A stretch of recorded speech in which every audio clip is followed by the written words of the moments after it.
everyone, and welcome back to Cult Musical Zone. And today we're going to talk about the iconic and groundbreaking cult musical classic, heavy metal. And we have two heavy metal aficionados and Hmm. heavy metal music aficionados as well. So we'll go around and introduce ourselves, and you can tell us the first time you remember seeing the iconic musical that is heavy metal. Helene? Okay, I am Helena. I am a film geek. Now, I think David here is going to have to school me on some metal because I am really not a metal aficionado, but I am going to say that I am in for Devo, though. Ah, Nice. I got my Energy Dome. I don't know if it'll let me, I could sit here and wear this for the podcast. I don't please know. do. But yeah, like, hey, if you want me to. I've got my Energy Dome, I've got this. Anyway, my history with heavy metal is basically when I was in college and I was at you go to the video store and they had the cult shelf. And so on the cult shelf, alphabetized and, you get down to H, heavy metal. And then you get down to Henry Portrait of a Serial Killer. So it was like right in that thing that I found heavy metal. And, I watched it at the time and I'm like, whoa, this is for stoners, man. And, it's like really cool. I thought it was cool at the time, but it is literally not until I went over to the video store yesterday and I rented the 4K UHD Blu-ray. Mwah! I mean, I have not ever experienced heavy metal that way in any format, and it was absolutely glorious. I mean, just the quality of that disc and the quality of the animation, you just see every little thing on it is gorgeous. And like I had got the good sound system, so it was like kind of rumble-rama in the background. You get all the like little sound effects and everything. And it was amazing. So I'm excited to talk about it. I love your Devo hat, by the way. And I know that we won't segue into this, but have you, I'm sure you have you ever seen the Devo cult musical Human Highway? Oh, of course, yes. What a Hmm. weird musical. That's a That's weird one. very Takes a weird. weird man to sing a worried song. Yes. And David, you can introduce us and tell us about your podcast and your Sure, introduction to heavy metal. sure. So my name is Wolfman Dave or Dave. I'm the host of that metal podcast. I've been doing that for I don't know, roughly 6 to 7 years now. Um, and I guess I mean when I was in high school, I worked at Blockbuster for a couple of years, and it's just one of those things where they give us free rentals every week. Um, had one of the nights, rented it, and I was in high school student. And I mean, I can tell you this, it's not for kids. Um, but yeah, that was my experience renting it and then just, you hear, you know, here and there as especially let's say for example with bands and music. You hear like there's like legendary tales of this and that or the other, and that's what happened with heavy metal as well. And so then yeah, that was my introduction with the movie itself. Um, I just am flipping over the fact you mentioned Blockbuster because that was my introduction to heavy metal. But by getting it, what was your first thoughts about when you watched the movie? Not only the gorgeous animation, but then the inclusion of metal music, since that's your niche, metal music. It's brilliant. I mean, it's one of those things where I don't know how much time went into putting the music to the scenes, but when you watch it, it just makes sense. Um, when they included, let's say, for example, Blue Oyster Cult, all the way towards the end where they use Black Sabbath with Dio, Mob Rules. I mean, everything was just in terms of how the music was used was spot on. And it's really great that you said something about Blockbuster because that was my introduction to heavy metal. Mhm. Blockbuster used to, I don't know if Blockbuster was a franchise and they were able to do different things, or if there was sort of like a uniform policy of putting certain movies in certain sections. But I distinctly remember heavy metal being in the musical section of Yes. Blockbuster. At my local Blockbuster, it was on this, and I never forget the iconic artwork on the VHS. And that was one of my love, 8 or 9 years old. That was my love of cult musical started because I remember the iconic artwork of Xanadu. I remember the iconic Yeah. artwork of Rock and Roll High School. and I never forgot heavy metal because the the iconic artwork for heavy metal, of course, is very sexual and very sensual in order Yeah. to tantalize you in order to get the VHS. But I remember distinctly never forgetting um never forgetting the artwork of the VHS. And I saw it years and years and years later, probably in 2008 when I was 18, and I loved it. And then it fell off my radar for a few years. But then as I started to sort of accumulate sort of my brother hand me down CDs, he tried to initiate me into loving rock music. Um, I went back and really embraced heavy metal all over again. And I Mm. think it's one of those weird movies that aren't marketed as a musical, but it is a musical. But it's one of those movies. A lot of the musicals that we love have never been marketed as musicals or put in the musical genre. But for all intents and purposes, it is a musical because music plays such a huge part of the storytelling. And the characters may not break out into song and sing, but music drives along the plot. So, yes, that was my introduction to heavy metal by seeing it at the Blockbuster Video in the musical section. So before we move on, what are your thoughts about classifying heavy metal as a musical? Why not? Yeah. Honestly. Yeah. I mean, it's very long along the vein of and along the lines of rock and roll, but also Mm, American pop. very much so. And Hey Good Looking, if you've ever seen Hey Good Looking by Ralph Bakshi. And one of the our followers on Cult Musicals on Instagram made a comment that said heavy metal is like a Ralph Bakshi movie without Ralph Bakshi. And I totally agree. I mean, do you think we all know the legacy and the history of heavy metal in terms of it being based on the popular magazine and comic book. But do you think in terms of adapting it for film, do you think the filmmakers were inspired by adult animated film directors that were around at the time? Yeah. Dave, do you want to go? Or I can go or whatever. You go ahead and start this one. That's fine. Yeah, okay. Well, I think this, to me, this is like anime before anime was like mainstream. Like this really gives me like heavy kind of anime vibes. And it's interesting that they got different people to do every different section of it. Like you got Bernie Wrightson in there, who I love, that did the Fisk one. That was great. It's really cool how they managed to do that. I mean, I don't know that they necessarily had a plan. I think they were very, very, very high. And that's how the plan came together. It's like, would it be rad if we would it rock if we put the Bernie Wrightson in with this one and I'm like, yeah. I think that was kind of the plan. It was like this would be rock. This would be rockin'. I think that's why they called it an anthology in order Yeah. to because it's so disparate and it's a patchwork. But there Yeah. is I can't remember the name of the animated segment that ties everything together plot wise. Mm, Um, mhm. but the thing is why it was so disparate because you had so many people working on it. But I do think it has a cohesive story to it. But anyway, I'm Yeah. sorry. Are Pardon? also a really anthologies are also a really good way when you don't have the brain power to write a story that Yeah. lasts 90 minutes. So anthology is the way to go. And Yeah. plus also I know from the making of this they had all of the sections because they needed to get this out quickly. All the sections were with the animators at the same time. So it was like they were all simultaneously doing the sections and then at the end it all got brought together.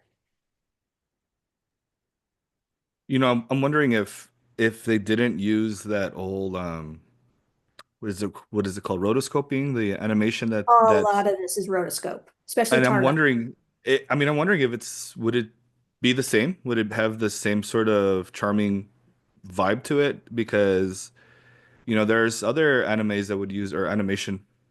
I say anime, but other movies from that time that used it. So, Hmm. but Oh this yeah, one pops out. I don't know. There's just something that's so different that pops out. I'm not sure. Was the Lord of the Rings and the Hobbit, did they use rotoscoping in those?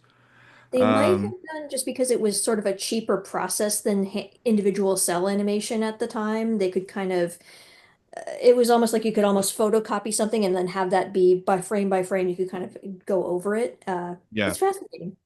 But So if, yeah, it is. please tell me, little young ones, and the rest of the young ones, what that terminology means in terms of animation.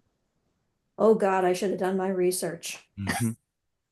I I But think I think it's just actually filmed with people Mhm. and then it's animated over that.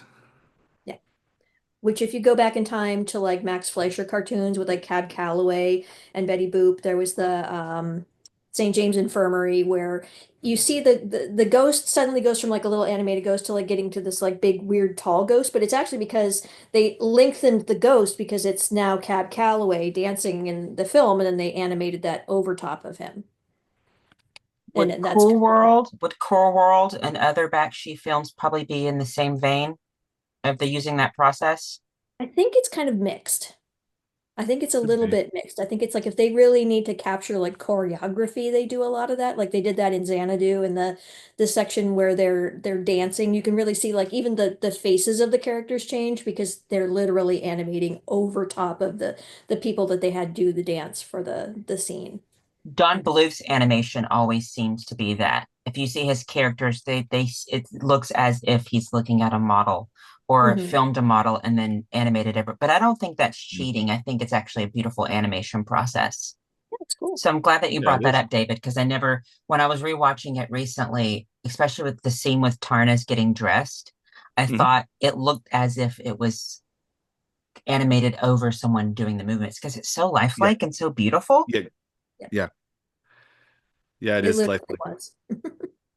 So in terms of it being an adult animated film, do you like you said they were constricted for time, etc. And we can't really speak for the animators and the directors and the filmmakers, but who do you think they were influenced, their peers at the time? Who do you think they were influenced by to create this? Because it's often put on the shelf sometimes with the movie Wizards Mm. and American Pop and Hey Good Looking, and sometimes The Hobbit and Lord of the Rings. That's another VHS cover I'll never forget is the Lord of the Rings Yeah. cover, VHS cover.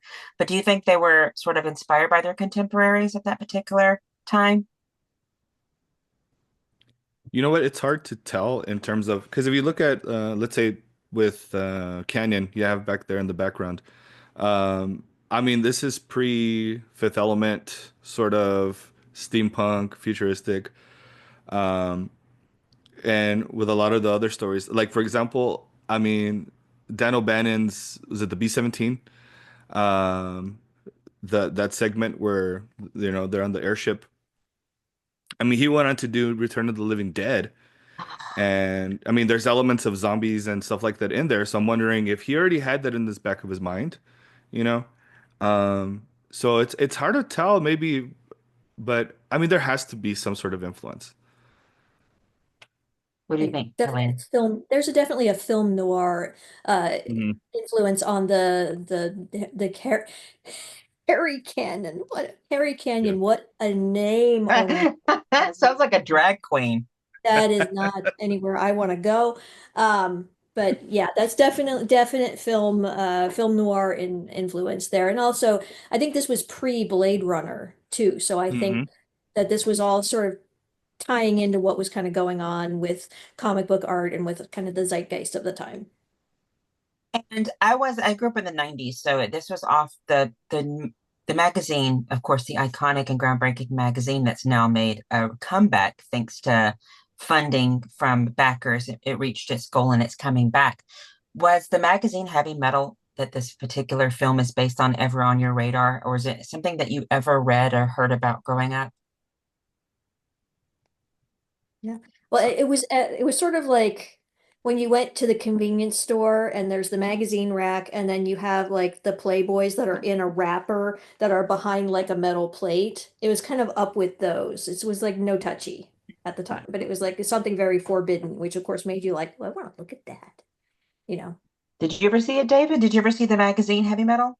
I had always, well, I would go like to Barnes and Noble, different places, and I suppose I would have access to it, but I was so focused on buying heavy metal magazines, like Metal Maniacs or Brave Words and Bloody Knuckles and things like that, that I never bothered to look at it. And it's funny because as I seen it, actually seen it already twice this past week, I was like, now that you said that it was making a comeback, right? It was Kickstarter funded, and I'm like, I'm super interested now in going back and looking for different magazines, different issues, and wondering if how many of those were based off the magazine, how many of those made it onto the movie, and try to get those issues as well.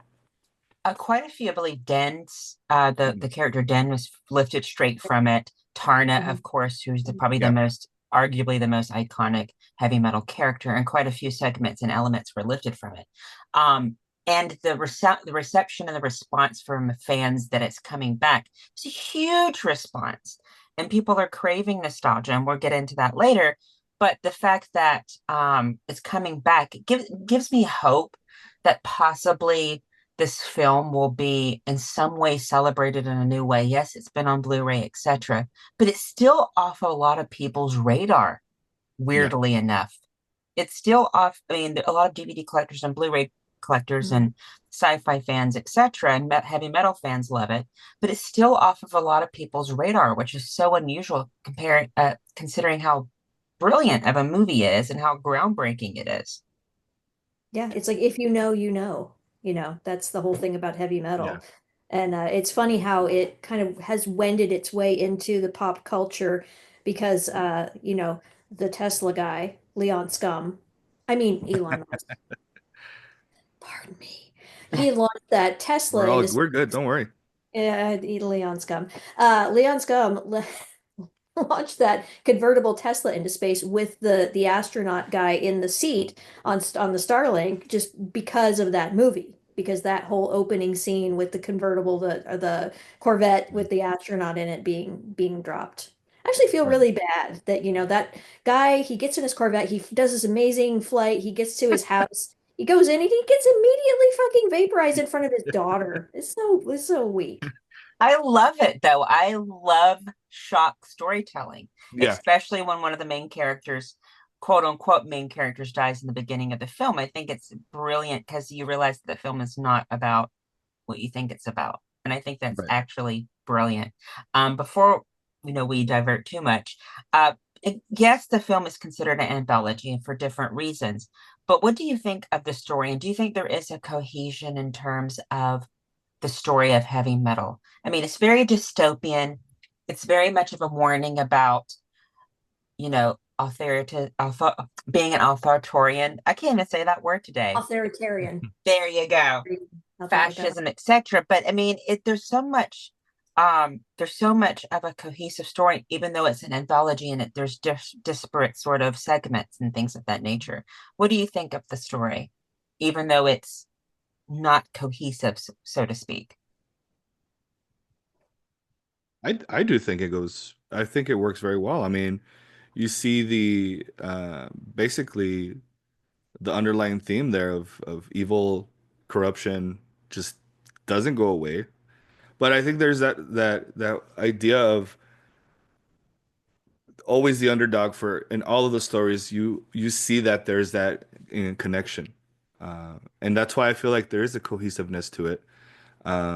It just goes from one to the other. Um, and the Lochnar, I mean, with the girl, kind of ties it all in, with Tarna. Her spirit keeps going on, and it gets tied in at the end. It's like, oh, surprise, you're Tarna at the end. It's like, Yeah, yeah. guys. And I'm going to sort of throw you guys a curveball in a minute, but Helena, what do you think of the plot and it being cohesive? I mean, again, I think they were high and they had a lot of really cool shit and they really wanted to put it together. And I think they did the very best that they could without really meddling in the actual story. It's like you don't it's kind of like it's still tied together, but the stories don't get fucked with as much as, we're gonna shoehorn this into this story and we're gonna shoehorn it into this story. Like I really love in the Harry Canyon one where it's like the glowing orb is the Lochnar is just left on the bridge and he's like, I'm out of here with my 200,000, quiplets or whatever it is he's got. But yes, this movie is experimental and it's a musical, but there's something quite experimental about having a musical that is not cohesive in terms of being an anthology. One of your favorite musicals, Helena, Elephant Parts, is a musical anthology. It's just an excuse. Yeah, there you go. Now I'm gonna throw you a curveball. But I want you to tell me what your favorite animated segment and part of the anthology is and why. Yeah, Dave, please. It's all iconic. Every single segment is iconic. But if you had to Yeah, choose one that you think is beautiful, well, why would you choose that? that's a good question. I liked I liked Den, because John Candy is such a dork, and I think he's like perfect for that, for the voice, for kind of like narrating what's happening. But I really, really, really, really liked Harry Kenyon. There's this taxi driver feeling to it. Um, there's this, Fifth Element vibe to it, and again, that film noir, that vibe to it.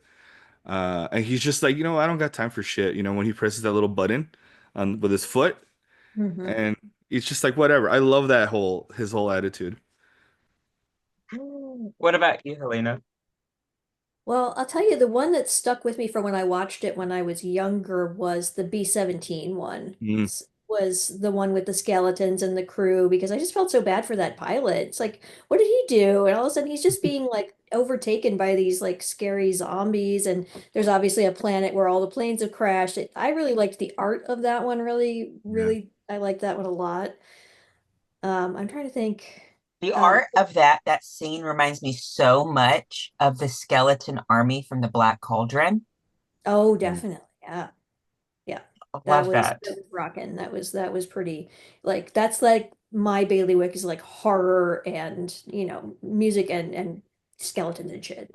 Horror mhm. and music and skeletons and shit. That's basically my biography. And there are musicals that are horror skeletons and shit. It, the best ones are for sure. I love the Tarna segment. I know that's so cliche to say, but it's so empowering and it's so beautiful knowing that she's going to have to sacrifice herself in order to save basically humanity. And I love the part when she's in the temple and she purifies herself in front of the goddess and she immerses herself in the waters and then she goes and fights. And I think it's so feminist and I think it's so badass and I think it's so empowering. I mean, that's So the best. I'm laughing at this because it's like yes, she is a strong female character, but still like boobs, boobs, boobs, boobs, boobs, boobs, boobs. Yeah. I say it's celebrating the female form. Hey, they celebrate the hell out of the female form in this movie. That's for sure. They do. They definitely do. One of the segments, I believe it's the Harry Canyon segment, has one of my favorite quotes in the movie. He tells the hooker, "Kiss my ass," and she says, "I'll do it for $20." I love that quote so much. So the main reason, besides it being sci-fi and besides it being an iconic animated property, the music is what makes this movie last. And we're going to segue into talking about the music. But what do you think about the iconic rock artists that all contribute to the soundtrack? And this, I read recently that the reason that it's been a couple of the video prints were out of print for so long is because you had so many different artists from different labels and there was like different rights issues trying to Yeah. get this released on soundtrack and everything. But I guess you could consider this kind of like a heavy metal We Are the World, where you have all these different metal and rock artists coming together to create one of the most iconic soundtracks of all time. So what do you think about the music within this film? Because you've got, Stevie Nicks, you've got Journey, you've got Don Felder, you've got Sammy Hagar, you've got Devo, Black Sabbath. You've got all these iconic artists, rock artists in this on the soundtrack contributing to these film to consider contributing to this film. So what do you guys think about the music? Because that's the most important aspect, in my opinion, about this film. Yeah, I think that the selection is varied and it's like a nice little buffet, a little bit of everything for somebody. But I do think that if you were to just buy the standalone soundtrack, um, it would be perfect as well. Perfect playlist to have play it on. And it's funny because like I was listening to the soundtrack as well, just driving around, and I was remembering each scene now. So I don't know if I'll ever listen to the songs, if they come out on the radio or whatever. if that'll ever be the same. You know, if it's just gonna be like now I'm attached to that. So, but yeah, I mean the songs are, I mean, they're so good. I mean, I think my favorite song there that was included, right? So obviously Blue Oyster Cult, I really liked how they included that. But Cheap Trick, when they used which one was it? Reach Out. I loved how they included that, and how they're used, not just the songs themselves, but how they're used in the movie. Um, and again, I talked about Black Sabbath, right? And I mean, Journey, the scene with, I think it was Harry Canyon, right? They put on Journey Mhm. when they were in Yes. bed. Open Arms, which Yeah. is Mhm. so crazy that this is where that iconic, amazing, super successful song came from was this movie. Oh, see, I didn't know that. That's cool. I believe Open Arms, if I'm not mistaken, Open Arms is from the soundtrack. Mm. Yeah, it's definitely on the soundtrack. I'm just looking at the soundtrack listing here. A lot of these bands, I hate to say it, I are a blank spot for me, and that is I know that that is like horrible to say, but it's like I haven't really heard many of them except for Devo, and I'm like a massive Devo fan, so that's what I can bring to the table. If you want to know anything about Devo, I can tell you all about them. But what do you think about the inclusion of the songs versus having the characters, sing, and versus sometimes just having the music play in the background as background music and background noise? What do you think about the way that in which they included these iconic songs? Just setting a mood. I mean, you really need to set the mood with this kind of animation, and it's like what you're gonna have this like incredibly like rocking animation. I was thinking I don't want to go like Beavis and Butthead, but it's like, Mhm. yeah, this rocks. It's like this is like something that they would be like, horns up and like, Yeah. this is like that kind of a scene. But it's weird because you get that, but you also get the comic books, and it creates a weird kind of Venn diagram of overlap between the two things. Yeah. I don't know, it couldn't be considered part of this genre because there is dialogue, and so that defeats the purpose of, and that sort of breaks the boundaries of being able to be considered a rock opera because rock operas don't Definitely have, not a rock opera, right, unfortunately. because it has dialogue. But this Mhm. could perfectly be a rock opera. You could remove the dialogue from this film, still have the action Mm. sequences, still have all of the sequences, and just have music, and it would still be a perfect movie. I mean, the closest sort of segment that could be considered a rock opera is the Tarna sequence because most of the action takes place without dialogue because she's mute as well, of course. Yeah. But that could have easily just been with the song playing. But the music plays such a huge part of what makes this movie iconic. And this is completely um, a random question, and of course it wouldn't be, but do you think the movie would be as iconic if the music was not as iconic as it is? No, no. It's a double No. threat. Yeah. I mean, these songs, I mean, you've got Stevie Nicks and you've got Nazareth, which I love Nazareth, love Hurts. I mean, you've Mhm. got some of these Dio, you have so many iconic rock artists. My favorite song from this entire film, besides Don Felder Take a Ride, is Blue Lamp by Stevie Nicks. And you can briefly hear it in the film, but that's such an amazing song. And it's just these iconic artists coming together on this soundtrack. And just, I wanted to know more about how they approached these artists and said, we're doing an animated movie of heavy metal. If the artist already had the songs written, or if the songs, if possibly, like I think you alluded to this, David, in the beginning, were the songs written for the movie, or did the movie come first and the songs were inserted? Or maybe a Right. combination of both. Yeah, Yeah. I I think would think this, maybe a combination. yeah, and I definitely think that they knew what they wanted to do. And so I think they just kind of said, animate your favorite stories and let's fit it in with, you have this much time, animate the stories, and then we're gonna find some, I think they put The Rock in afterwards to see, Yeah. based on what they could, of course, get for rights to make this movie. And all these artists were from different labels, which made it super, super complicated. Right. Yeah, and that's probably another reason why it languished for a long time not being released because it's so hard to get so many movies that are from that era just it's impossible to get them to be released like It Came from Hollywood, which is one of my absolute favorites because it has like several songs in it and they're just like nope, can't do that. and it's just sad. I mean, you could not replace any of these songs because sometimes what happens is they'll mute music and then Right. overdub it with other music. You couldn't Yeah. remove one of the songs that are featured in this movie and it would be just as iconic. David, do you think, in terms of having the rock music, do you think it's like a perfect marriage between animation and the animated film genre with rock music? Do you think it sort of is like the quintessential rock animated movie that like this is the animated musical for rock fans?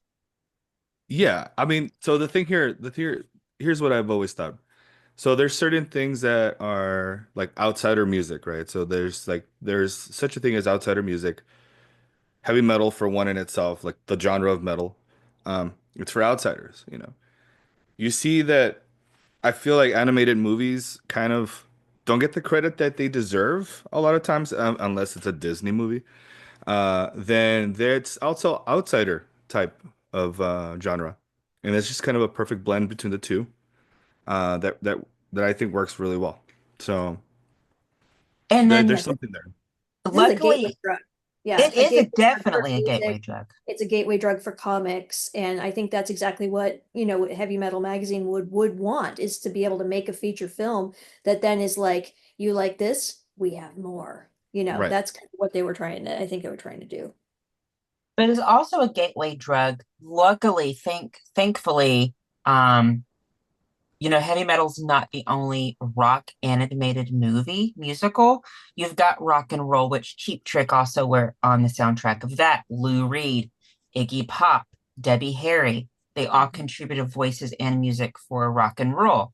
You've got Ralph Bakshi's American Pop, which uses all these different songs from iconic American rock stars. You've got Hey Good Lookin' that does the same thing. You have another animated movie musical that I can send you. It's never been released. It's called Rock Odyssey. I think it's by Hanna-Barbera, and it's basically Hanna-Barbera takes on heavy metal. So heavy Hanna-Barbera, who is known for all the iconic American animated, television series we grew up with, such as the Jetsons and such as the Yeah. Flintstones, did this animated adult rock musical called Rock Odyssey, in which it takes us through the different genres of music. And you've got some iconic rock songs in that movie. So I'm glad that heavy metal sits on the shelf perfectly with all of these because there is, as we know, there are iconic adult animated films. And sometimes the medium of animation is considered to be only for children or to be too Right. childlike. But as we know, there's so many iconic adult animated films. And there's something really beautiful about merging adult themes with animation because of the weird dichotomy between Mhm. especially with heavy metal, it's super sexualized, it's super violent, but it's also beautiful because it's an animation. And I think there's something quite cathartic about setting real world issues or even fantastical issues in terms of politics or in terms of sex or drugs or rock and roll and send it to animation because I think it gives you a pass, but it also gives you creative liberty, I think, at times. Mhm. Does that make sense? Yeah. Absolutely. This was very much ahead of its time. I mean, I don't think it did as well as it could have because it was so far ahead. Like right now, it's like animation that is aimed at adults is like this huge part of our culture. And back then it literally was, cartoons, that's for kids, Right. literally. So this was such an anomaly, but it was meant to reach those I don't want to say kids, but like people who were the comic book geeks, but who wanted to, be get into that edgier end of it. And then that rock was the perfect part because that's the edge part you need to get into along with the adult comics. And I was reading, I think that this was a loophole that they managed to find in the comics code because the comics code was what prevented a long time people from having like sex and violence and gore. It's like you have to keep this like PG because only kids read comic books, which is now such a foreign idea because it's like I feel like most comic books these days are just like, it's aimed at adults. So Yeah. they could use this film, they could use their format of magazine as a way to sort of break that stranglehold that the Comics Code had on comics at the time. But most adult animated television series are the only ones that are keeping 2D animation alive. Yeah. Well, that's these days. But like back Yeah. in the early 80s, I mean, you were still getting like stuff like Foofer on TV, and it's just like, animation kind of died a slow death in that end of things. I think Yeah. Ralph Bakshi was probably the creator or mastermind of adult, Fritz the cat. Yeah. I don't know if you've ever seen that I haven't seen it, iconic. but I know. Yeah. Yeah, it's like R. Crumb and Fritz Mm. R. Crumb was a huge like underground comics thing, and that's what led into Fritz the Cat, and that started to really break that hold of child animation, kids animation. So that's awesome. In terms of its legacy, I mean, it's the iconic magazine is coming back, which I'm so glad that there is a hunger and a desire for it. I think we could talk all day about why there is a reemergence of the magazine. I think it's half nostalgia, but I think also people are craving creativity without limits because it seems creativity these days comes with limitations in terms of what you can do or what's socially acceptable, etc. And I think heavy metal breaks boundaries and sort of breaks rules in terms of what is considered to be quote unquote acceptable and what is considered to be beautiful. So I'm really Yeah. excited to see what comes of because it's brand new in terms of it coming back. They're still in the process of figuring out what they're going to do. But in terms of its legacy, how was there a moment in time where you just did not hear about heavy metal?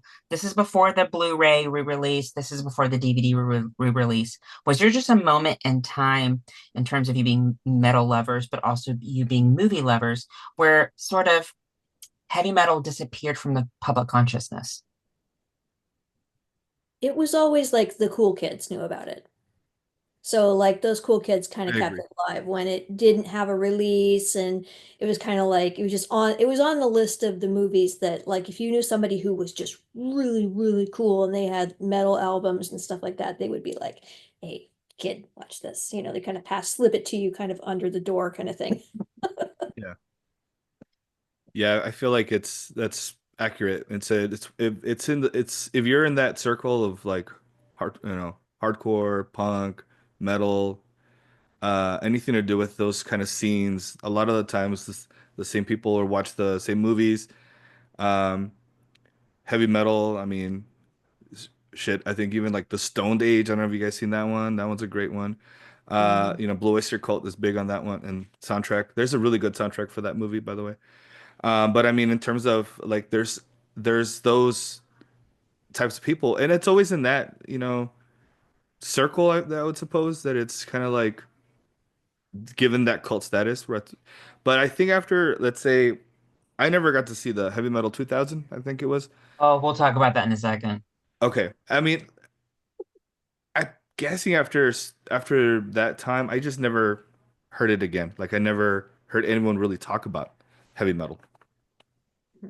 It was always on my radar and it was really hard to get in terms of DVD because the DVD went out of print. For those kids these days that have no idea how much of a hassle and how much of a shit show Mm, it was to try to get a yeah. DVD that went out of print. So Or a I got it. VHS that you have to pay $90 to get because you can't. Yeah.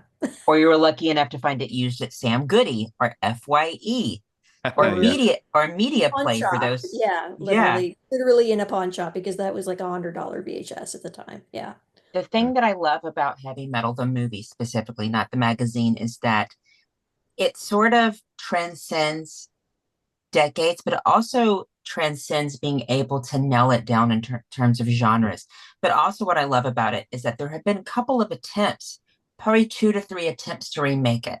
And all of those plans have fallen through. Not only would that be a horrendous idea, but also because of the climate that we live in, the type of storytelling that is present in heavy metal, with it being an adult animated musical. Uh, the themes that are present in heavy metal may be too uncomfortable for a modern audience to see. The sort of kick-ass sexual themes may be, and even some of the way in which the female empowerment is presented may not be great for modern audiences, and that's what makes heavy metal and other musicals and other movies that we love perfect time capsules and perfect snapshots and Polaroids of the times and the periods in which they were created. Well, And that's here's what the I thing, James. You got to remember this is like boobs were new back when this came out. I mean, you don't understand the impact that tits had on film when it became possible to show them in a on a screen in a movie theater. It was like boobs everywhere. I mean, every movie, it could be a drama, it could be whatever. It's got to have that minute of titties that I mean, people were just like, yeah, yeah, yeah, yeah, more, like, especially like young guys who, of course, this is directly aimed at because this is definitely not this is for guys. This is not for girls, unfortunately, as much as you want to say, oh, but there's Tarna. It's like, no, at the time, this was for guys. And young guys had the money, they were the demographic, they were the audience, and it's like, we're going to put tits everywhere. Because now it's like you can just it's kind of like when you see you catch your parents naked and you're just like, oh, parents boobs, now it's like that because it's just so we just understand that that's not anything that's forbidden anymore. So it's like you can bring up tits on your phone anytime you want. But back then, that was like the only time you were going to see it was like at a movie that was R-rated, and oh, I get to go in and watch an R-rated movie. That you don't understand like how massive it was as a young person to go watch an R-rated movie, and especially if you got to see boobs. mean, I read an article in an academic journal not too long ago about even though the 80s were conservative and during the Reagan era, there was quite a sexual revolution that happened in the 80s, not only with music, but with movies as well, as you Hmm. made a point. And I think heavy metal is a perfect example of that sexual revolution, but also the music revolution that was happened in that particular period. There's never been anything like it before, and there never ever will be something like it because it broke boundaries and it broke genres. And so when you try to remake it or you try to do subsequent properties with it or subsequent spin-offs, etc., it doesn't work because you can't take the genius storytelling and the way in which it was made in the 80s and try to adapt it to modern audiences because it's going to fall flat. And I will defend Heavy Metal 2000. I don't know if either one of you have ever seen Heavy Metal 2000. Not yet. So Heavy Metal 2000 was a direct to video sequel to Heavy Metal. It doesn't share any sort of the same plot lines or stories with characters, but it tries to sort of tell the same story about a strong female character in a dystopian wasteland. Yes, there's cleavage and boobs, and you've got music, but the thing that sort of didn't make it work is they tried to adapt heavy metal and the sort of storytelling of heavy metal and the way that it was made in the process as it was made, but there's CGI, there's computer animated Hmm. scenes, etc. But also you have modern musicians trying to contribute to the soundtrack. You have Billy Idol, which his song is one of the only good songs within the film. But then you have Queens of the Stone Age. You have Insane Clown Posse, and Mhm. some things just don't work. You would have to rename it something else besides Heavy Metal 2000. You would How have to very name it. dare you? How very dare you, James? I'm kidding. I'm kidding. I mean, we could have watched it and discussed it, but I don't think, I'm a sequel fan. You're talking to someone, of course, that prefers Grease 2 Degrees shock treatment to the Rocky Horror Picture Show. But I can't get behind Heavy Metal 2000 as a sequel to Heavy Metal. It's not technically a sequel, it's considered a companion piece. Mm. But the thing that doesn't make it worth considering a sequel is the music. The music is subpar, and the music represents the music that was happening in the late 90s, early 2000s of the quote unquote experimental rock, such as Linkin Park, Queens of the Stone Age, Insane Clown Posse, Yeah. Pantera, all these. Well, Yeah. this is like how like Woodstock 99 went down in a ball of flames because it's just you're trying to take the Mhm. idea of Woodstock and what Woodstock was back in the day, you take the idea of what heavy metal was back in the day, and then you try to put all this modern shit and it just is not it's not gonna jive. Right.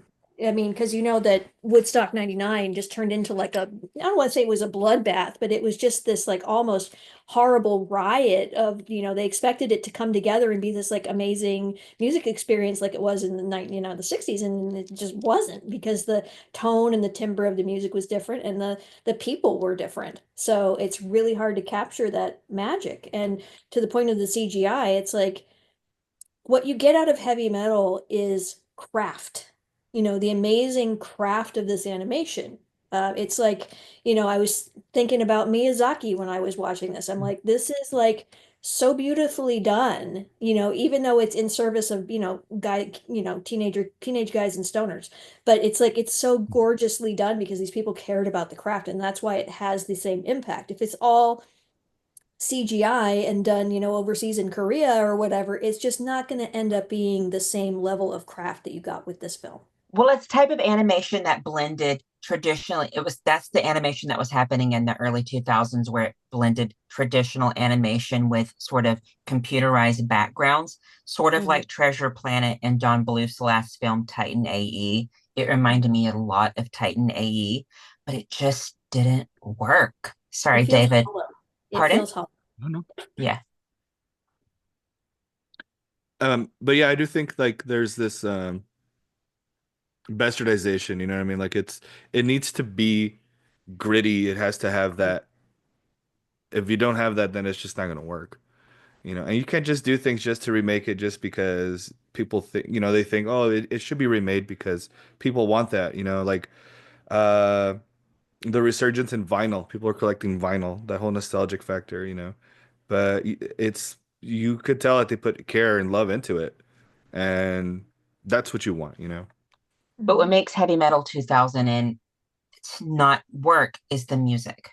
That's what makes it. And there's some who could argue with me that those particular artists fit within the new rock movement and new rock era. But what makes it not work? If Heavy Metal 2000, wonderful story, semi good animation, but if it had music from the artists like Stevie and Nazareth and Devo and Don Felder, Eagles, Black Sabbath, if they would have had those artists write new music or would have sort of used music from those artists that were already written, it could have worked. But heavy metal represents even the name. Yes, it comes from a magazine, but the name itself sort of conjures ideas of late 70s, early 80s metal rock music, which has never been matched and will never be matched. That's my favorite genre of rock is 80s rock and 80s metal.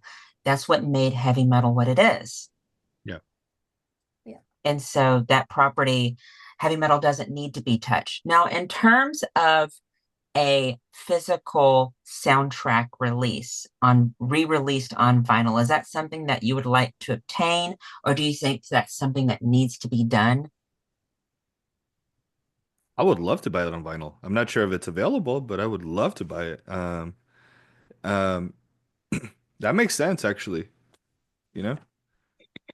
Definitely a special release kind of a thing. I feel like I'm just looking it up to see if it's been done. It doesn't look like it's been done recently, which is mind-blowing to me. I'm really surprised that no one is doing one of those beautiful kind of record releases like they do, where they do the special colored vinyl. It's got like the green splotch in the middle, and they Yeah, should do something like that for it. But of course, that I would be imagine brilliant.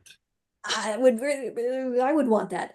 Um, Yeah. but of course, trying to get the licensing again, I'm sure is a real pain in the ass. So I'm sure it's very hard to do. Now, the Blu-ray, so Helena is a really big connoisseur, but also, I guess you could say, Nerd. she pushes and preaches the importance of physical media. David, I'm sure you agree with physical media with music, and Helena says movies. And she's actually inspired me to be more of a physical collector because things Mhm. sometimes just disappear from streaming or never go on Yep. streaming. For Oh, instance, yeah. there's some cult musicals that we love that just have completely fallen off of the radar. Um, yes, what Helena, the version that you saw on Blu-ray recently, was this a recent Blu-ray re-release and Yeah, remastered? it came out in 2022. It was remastered, and it was done as a 4K UHD, which is like for extreme Blu-ray nerds. And we're at a really precarious time for physical media. I mean, it sucks because on one hand, there is an absolute proven need for these kind of formats that people Mhm. want them, they want to have them because whatever streaming giveth, it can taketh away. And without Mhm. you even knowing. It's like one day it's in your library, the next day it's gone. Yeah. Um, and so, I think that releasing these kind of movies on that format are critical. The problem is, it's like, are there still going to be players being made in, 5 years, 3 years from now? So it's like, get your players, get your physical media, get Yeah. especially things like this that we know have like a troubled history of rights, because you never Yeah. know. I mean, this could end up being a $300 Blu-ray to have in your, it's like you're investing in like stocks, It's crazy. Even on streaming, the soundtrack has issues in terms of being like it's available on Apple Music, but not Spotify. So it's a really weird because I listen to I listen to the soundtrack quite often, especially Blue Lamp. And I know Don Felder's song Heavy Metal Take a Ride, which is my favorite song in the film, is not available on Spotify, but it's available on Apple Music. So I think it's because there are so many disparate artists in terms of labels, etc. It might make it harder for a soundtrack to be released, but I think it needs to be seen. I would love for there to be, I know this may never happen, but I would love for there to be a screening in terms of like an orchestra. Oh, Yeah, the that'd be cool. orchestral score would be awesome, actually. And I think I'm just trying to see if there's any other versions online. Um, yeah, it's hard to say. Yeah, there is the motion, the score is out, I think. But yeah, anyway. Because not only is the songs that are, of course, the songs written by artists and they're including the film beautiful, but the score is gorgeous too. There's something very Yeah. otherworldly with the score. And I wanted to mention when I was doing research, the director, Gerald Potterton, is one of the animators from Yellow Submarine, which is perfect because it has that adult animated, trippy, hippie feel to it. And to have an animator that worked on one of the most iconic animated musicals of all time, arguably, probably the greatest animated musical of all time, to direct Heavy Metal, it shows that they spared no expense in getting the Yeah. geniuses and the masterminds and the giants of animation to work on this film. So do you see sort of like a Yellow Submarine vibe to Heavy Metal?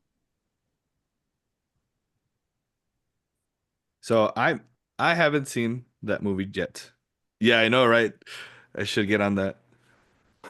Oh my God, yeah, that's amazing. So I'm just looking at the releases. It looks like in 2021 there was a 2 LP release that was done on like red vinyl. So you can still get that. It's still out there, but it's not being pressed anymore. Obviously, it was a limited edition. Looks like it goes for about between 50 and $70. So It's not bad at all. Reasonable. Yeah. um, for That is not. investment purposes, I would go for that. But yeah. I do want to say that Helena, you have encouraged me to be a collector of physical media, especially since a lot of the cult musicals. Kino Lorber has become one that I'm singing the Mhm. praises of Shout recently. Factory, Mondo Macabro is doing, they're releasing Cafe Flesh, which is like a super deep cut, not really especially a musical, but really, really good. And I'm about to watch this one, Shanks, which was Marcel Marceau's only movie that he did with William Castle, which I'm really excited about. But it's like this is the stuff, like once this little burst of releases is gone, it's gone. And you're gonna have a hard I'm time sure getting you it. see that as well, David, with a lot of the music that you love and a lot of the albums that you love. There may be one or two presses and they just disappear into oblivion. Yeah. Yeah, and then within the last year or so, since I began collecting again, uh the prices are outrageous, and I'm like, dude, I don't know. I mean, I love the album, but it's so funny. Like, you could buy it on CD and it's affordable. It's like $15, $10. But I want it on vinyl. So then it becomes, $120, $300. I saw one for $500. And so I'm like, do I really want that? And then sometimes it's the when it was issued, right? Is it the first pressing or is it not? Or is it the German pressing or whatever? Um, but going back really quick to the whole physical media thing, any we like to go thrifting. So we everywhere we go, I try to find something. Yeah, always. And movies that I know I'm gonna enjoy. By the way, for what it's worth, we had gone to Big Lots and they were going, they're going out of sale Mhm. and they have movies and Blu-rays and things like that. So I bought the whole Gumby collection, the whole series, and then I bought I think Batman Returns for like on Blu-ray for like $5. So Mhm. like, I love collecting just stuff like that and again, because you're right, when they stream something, they could and it's gone. Like I remember I was like, oh, I'm gonna watch The Burbs, with Tom Hanks. And I think it was on Netflix for a while, and then it was like gone. Yep. So like uh, that sucked. So I think I have it now, but yeah, that sucked. That's why you also need to support your local art house cinemas. Because we have Yes. the Prince Charles Theater here in England, which is iconic. It's much in the same vein as your iconic Helena in Portland, The Hollywood, yeah. the Hollywood Theater Hollywood. And or Prince Charles Cinema is one of the only ones that will show, for instance, Tokyo Pop, which is a cult musical people were rediscovering, heavy metal, Billy the Kid and the Green Bay's Vampire, The Hunger, all these movies, deep cuts, but due to uh different things, it may be closing after a certain amount of time, and it's so iconic. Mhm. Um, I'll just tell you, it's because basically, like that song, they paved paradise and put up a parking lot. That's what happens in terms. So I think it's, some of these movies, these screenings, that maybe you may have one or two chances to be seen. I would love to see heavy metal, especially restored. I would love to see heavy metal on the screen. I would love come to hear that Yeah. music come to loud. Portland. Come to Portland. We don't pave that parking lot here. That parking lot is a nonprofit and it's not going anywhere. And Nice. we've shown heavy metal, we've shown other rock operas. We showed Plantasia, I think it was. I think that's the name of it. The weird Stevie Wonder one that's all about plants. That was a recent one. That was fascinating. That was really bizarre. But I imagine, David, you down there, you have like Alamo Drafthouse, probably Yeah, fairly that is That's correct. very iconic. That's known worldwide. hmm The Alamo Drafthouse. Yeah. Yes. Wow, I didn't know that. Yeah, we have two. Oh, yeah. Ours came There's within the last 10 years. That's awesome because yeah, it's like it's not just in, one place anymore. There's like one in New York City. There we don't have one here because we probably just don't need it. But I mean, they're Yeah. popping up in different places and it's keeping all of this alive and I'm really, really, really happy to see that. Yeah. We'll end this with, what do you hope, not just the magazine, because the magazine is resurrecting and it's doing it at a pace that makes me so happy, and to see people's love and appreciation for it. Knowing that that's happening, what do you hope the legacy of this particular movie musical will be? What do you hope the future of heavy metal looks like? Um, I really hope that it gets rediscovered. I hope it comes out more. I hope that there's some sort of they manage to fix these licensing issues. Because I do think that now that it's going to make a comeback, I think they're going to go all in on this, and I think that would be the smartest thing they could do is go all in.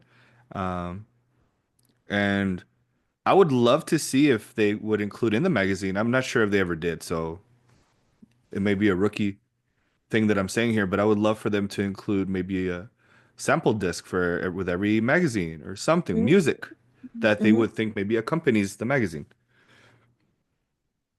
Yeah, that would be really cool. Or even, I mean, God, even though I kind of hate streaming, it's like put out a Spotify playlist with every magazine or something just to Yeah, get people into the music and teach them, hey, this is like your metal history. This stuff is cool. And that's something I see everywhere I go these days is like Gen Ys, Gen Zs listening to this music like they're hearing it for the first time and they're yeah, like, this is really cool. And it's like, well, come in. There is a well for you to dive into of yeah. cool shit that, isn't just the mainstream stuff that you're used to.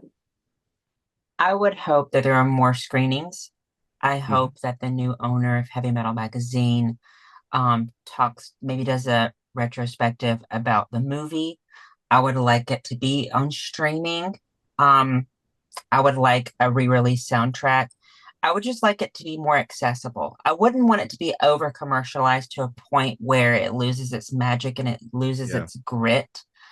But I would like a point to where it's easily the soundtrack and the film are easily accessible so that it can be wider known in the public consciousness. Yep. Because it's one of those movies that cannot, it's so beautiful. It just represents a dying art form, but hopefully a resurrected art form that, Classic art form. I wouldn't yes, say dying, I would say classic. a classic art form that needs to be resurrected and appreciated. And not only because of the animation, but the storytelling. Yeah. Nothing was off limits, and there was such bravery and such kick-ass sort of fu to sort of modern or mainstream animated studios and animated films by creating this movie. And I hope that sort of bravery resurrects. And I would love to have more animated adult films, and Yeah. especially adult animated musicals, hand drawn, of course, without any sort of not much computer animation, which I know Yeah. it's more expensive, of course, to do traditionally hand drawn animation, but that's something that's not only was I a huge lover of that and this type of music, but just in the 80s. But everything blends together to create such a beautiful masterpiece that needs to be seen and appreciated more. Yeah. So before we leave, are there any further thoughts or sort of facts or trivia or anything that you wanted to say further about heavy metal or the genre in particular?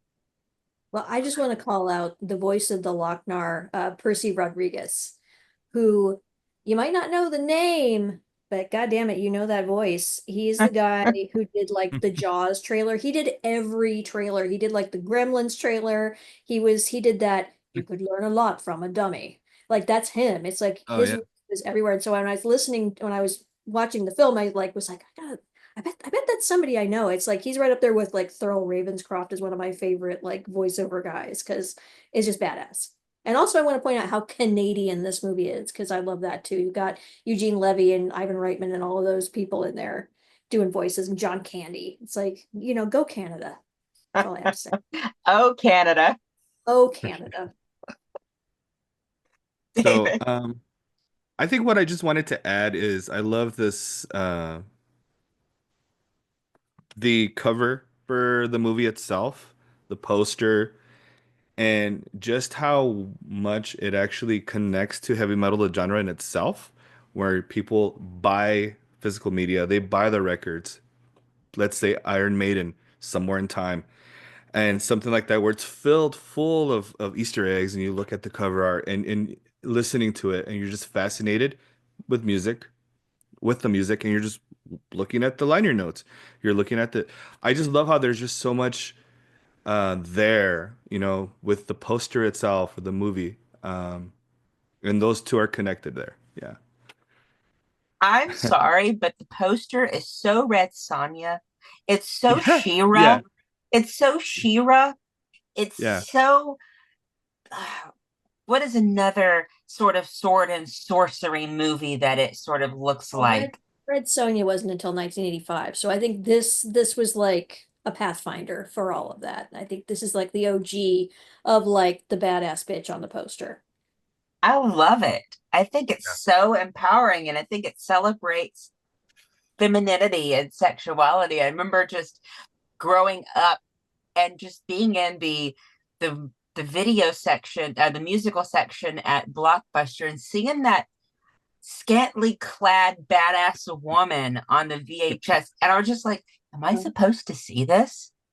Right. For especially because it was in the same these cult musicals were so kick-ass and ahead of their time. I Fred remember Astaire and then heavy metal. You had Fred and Ginger and then heavy metal next to each other on the shelf. That's that. the musicals, there was like Xanadu. I remember Xanadu. I remember Rock and Roll High School. I do remember the Best Little Whorehouse in Texas Of course VHS. you do, James. Of course you do. We know you Well, do. because I was like, whorehouse. And then Ah, heavy yes. metal. and I never forgot. And I was like, that was the gateway into all these. But I never forgot that poster, David. I never forgot. I think it's probably one of the most iconic posters and video covers of any film. Oh, without a doubt. Absolutely. Mhm. Yeah. But thank you so much for appearing, and hopefully you won't be a stranger. And thank you so much for talking to us about this amazing film. And I hope you come back. Oh, I plan on to. I plan on it. Thank you so much for having me.